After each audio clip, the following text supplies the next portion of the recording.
Comment faire pour être persévérant et rester motivé? Vous savez, des fois lorsqu'on se lance dans des projets, des objectifs ou des rêves, bien sûr la vie fait qu'il y a des hauts et des bas et des fois la motivation n'est plus au rendez-vous, mais on aimerait quand même continuer à poursuivre ses rêves. Alors comment faire pour avoir la motivation nécessaire et continuer à persévérer pour atteindre ce que l'on désire?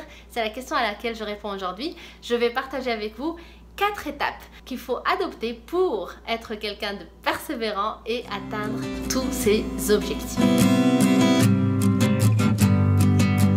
Alors bonjour et bienvenue, ici Manal Idbali, fondatrice du blog Chemin Gagnant. Aujourd'hui je vous accueille dans un coin de mon salon pour parler d'un livre qui m'a beaucoup inspiré pour cette vidéo. Il s'agit du livre Réfléchissez et devenez riche de Napoléon Hill. Alors c'est un livre que j'ai lu il y a très longtemps mais que je relis aujourd'hui. Vous savez, souvent des fois on lit un livre mais tout dépend du contexte dans lequel on était, c'est-à-dire ce qu'on vivait sur l'instant ou au moment où on le lisait. Lorsqu'on le relit, on peut voir des choses différentes de ce qu'on a vu la première fois. Et donc, c'est exactement ce qui arrive avec moi dans cette relecture de ce livre-là. Et donc, j'ai été inspirée pour vous partager ces 4 étapes vers la persévérance que Napoléon Hill, l'auteur du livre, nous partage dans le livre. Alors, première chose pour être persévérant, c'est qu'il faut, Napoléon Hill, il dit, il faut avoir un but précis et le désir ardent de le réaliser. Alors ça c'est quelque chose que j'ai déjà partagé avec vous dans une de mes vidéos où je parlais des erreurs qui nous empêchent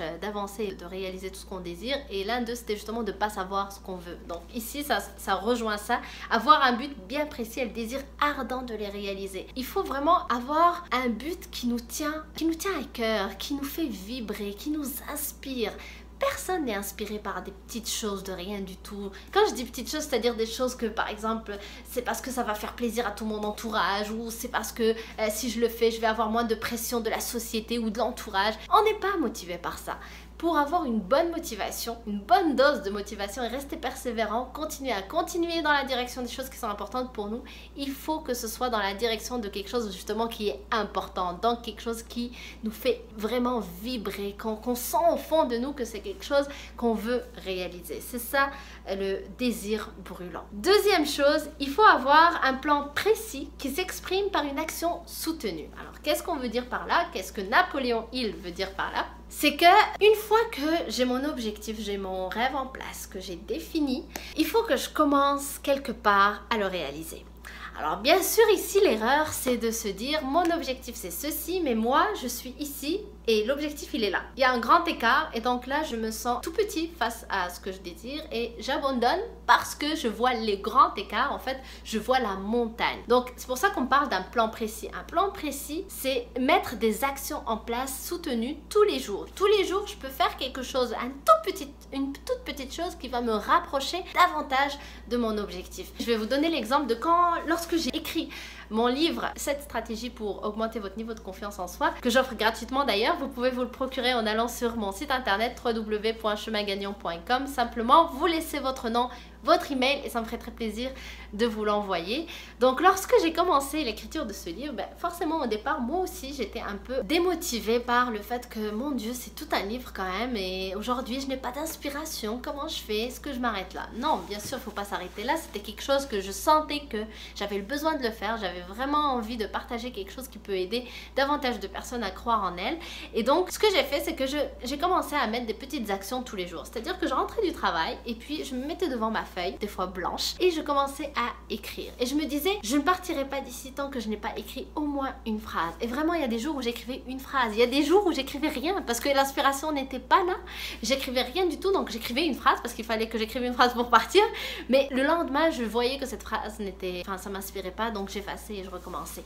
Mais le fait d'avoir cette action que je me suis mise dans la tête, c'est-à-dire que je vais écrire un petit peu chaque jour, ça m'a aidé à me rapprocher bien sûr de mon objectif. Parce que si juste je lançais mon rêve, voilà, ça c'est mon objectif, mais que je ne fasse rien dans sa direction, forcément je ne vais pas l'atteindre. Donc il faut que je fasse des petites actions chaque jour qui vont m'en rapprocher.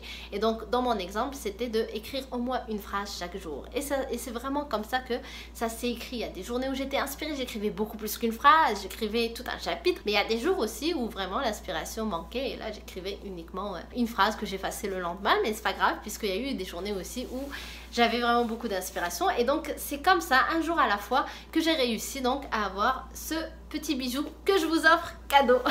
Donc voilà, il faut vraiment réfléchir à quelles sont les actions que je peux faire qui sont à ma portée pour l'instant, mais qui vont quand même aller dans la direction de cet objectif ou ce rêve que j'ai, et donc qui vont me rapprocher un pas à la fois. Ensuite, donc, la troisième étape, Napoléon Hill dit: il faut avoir un esprit absolument étanche aux influences pernicieuses ainsi qu'aux suggestions négatives des parents, des amis et de l'entourage. Alors vous l'avez certainement déjà vécu, des gens autour de vous qui vous disent des choses négatives sur votre objectif, sur votre rêve, sur votre capacité à atteindre quelque chose. Ça arrive, on l'a tous vécu, des briseurs de rêves, comme on peut les appeler, ça existe. Mais sachez que déjà, ces gens-là sont pas forcément des gens méchants, surtout quand il s'agit des parents, des gens très proches. C'est pas des gens qui veulent nous rabaisser, c'est des gens qui ont peur pour nous, donc ils nous transmettent en fait leur peur avec leurs messages négatifs. C'est parce qu'ils ont peur qu'on soit déçu, qu'on n'y arrive pas et qu'on soit malheureux. Donc en fait au fond ils veulent juste nous protéger, mais malheureusement on va dire que c'est une façon maladroite de nous protéger, puisque surtout si on les écoute, ben on va jamais arriver à tenter des choses ou à prendre des risques pour aller à la poursuite de ses objectifs ou ses rêves. Et donc ici il dit, il faut pas écouter ces gens-là, parce qu'il faut savoir que ces gens-là n'ont pas votre rêve. Votre rêve, votre objectif, hein, peu importe, appelez-le comme vous voulez, il n'habite que vous. C'est-à-dire que quand j'ai un rêve, il n'y a que moi qui peux comprendre pourquoi j'ai ce rêve-là. Il n'y a que moi qui ressens ces choses-là, qui m'inspirent, qui me fait vraiment triper, j'ai envie d'avancer dans cette direction. Il n'y a que moi qui le sens. Donc ces gens qui sont autour, ils ne peuvent pas le comprendre. Donc il ne faut pas les écouter dans le sens où ils ne peuvent pas comprendre. Donc ils ne peuvent pas vraiment avoir un jugement ou un conseil très pertinent, puisqu'ils ne savent pas de quoi il s'agit exactement. C'est pour ça que même si on leur explique, il y a des gens qui vont comprendre, d'autres qui ne vont pas comprendre. Mais surtout, il faut que la décision revienne à moi-même, que je prenne la décision moi-même. Je ne peux pas écouter quelqu'un qui n'est pas habité par mon rêve. Il n'y a que moi qui sais au fond de moi pourquoi j'ai envie de faire telle chose, pourquoi j'ai envie de réaliser telle chose. Donc il faut vraiment, une fois que j'écoute tout le monde, si bien sûr les gens ils demandent pas toujours la permission pour nous dire ce qu'ils en pensent, il faut que j'ai la capacité de remettre en question ce que chacun peut me dire et revenir sur mon pourquoi à moi, sur mon rêve, revenir sur pourquoi j'ai envie de le faire. Et lorsque je le sens au fond de moi, j'avance dans cette direction, peu importe ce que peuvent dire les autres. Et attention, ici ça veut pas dire qu'il faut jamais écouter personne. Bien sûr, il faut prendre en considération des fois ce que disent les gens, mais ce que dit le livre et ce que aussi je vous conseille, c'est de toujours avoir en tête qu'il faut remettre en question ce que me dit quelqu'un et revenir sur ma propre décision, c'est-à-dire me reposer la question tout simplement, à savoir est-ce que vraiment je dois continuer dans cette direction ou pas. Ensuite, quatrième étape, c'est qu'il faut avoir un lien amical avec celui ou ceux qui vous encourageront à persister dans votre plan et vers votre but. Alors c'est sûr, j'en ai déjà parlé dans une autre vidéo, que l'entourage est super important. D'ailleurs c'est un peu lié avec ce qu'on vient de dire. Si on est entouré de gens positifs, de gens dynamiques, de gens qui croient aussi en leurs propres rêves et qui vont aussi dans la direction de la réalisation de leurs propres objectifs et leurs propres rêves, bah forcément ça va être des gens qui vont vous encourager aussi à la poursuite de vos propres objectifs et vos propres rêves. Donc ça aide, c'est des personnes plus positives, des personnes plus dynamiques, c'est sûr, ça aide. Mais aussi, tisser un lien amical avec ces gens-là, ça veut pas dire juste s'entourer de gens uniquement positifs. Oui, ça aide, mais ce qui veut dire aussi dans le livre, c'est qu'il faut aussi se poser la question qui peut m'aider dans la poursuite de mes objectifs. Par exemple, on peut avoir des exemples de personnes à qui on voudrait ressembler plus tard, ou des gens qui ont la vie dans ton rêve, des gens qui ont réalisé déjà ce qu'on veut nous réaliser. Donc ce serait intéressant de rentrer en contact avec ces gens-là pour aller leur poser des questions, pour aller en apprendre davantage sur leur vie, sur plein de choses qui vont nous aider, nous, dans la poursuite de nos objectifs. Vous savez, je parle aussi, moi aussi, de mes propres mentors, hein. J'ai déjà parlé de Martha la Tulipe. Donc rentrer en contact avec des gens comme ça, on apprend tellement de ces gens-là, mais en plus ça représente vraiment ce qu'on veut avoir. Donc forcément c'est quelqu'un qui est bien positionné pour nous donner des conseils et pour nous aider dans la poursuite de nos objectifs et pour nous aider donc à rester persévérants. Et il y a des exemples de gens